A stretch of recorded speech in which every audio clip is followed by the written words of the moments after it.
ఆయనకి తమ్ముళ్ళ మీద ఉన్న ప్రేమ ఉంది, అంత ప్రేమ ఉంది కాబట్టి ఫ్యామిలీ కానీ ఫ్యాన్స్ కానీ ఇంకెవరైనా ఆయన ఏదైనా అనగలిగితే ఓన్లీ ఫ్యామిలీ అండ్ ఫ్యాన్స్ అనగలరు. ఆయన మామూలుగా చిరంజీవి గారు బాగా క్వైట్గా ఉంటారు, బాగా సౌమ్యులు అని అంటూ ఉంటారు. అవునా కాదా? ఆయన క్వైట్గా ఉంటేనే ఇంతమంది వచ్చాం.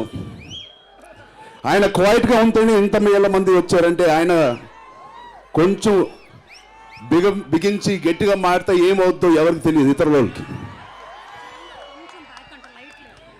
ఇతరులకు తెలియదు ఆయన కొంచెం బిగించి గట్టిగా మారితే ఏమవుద్దో అని. సో వాళ్ళందరికీ ఆయన క్వైట్గా ఉంటాడేమో గుర్తుపెట్టుకోండి. మేమందరం వెనకాల క్వైట్గా ఉన్నాం, మేమందరం ఉన్నాం. క్వైట్గానే చెప్తున్నాం మేము క్వైట్గా ఉండమని. మా వరంగల్ ఫ్యాన్స్కి మళ్ళీ మళ్ళీ thank you, thank you, thank you, thank you, thank you.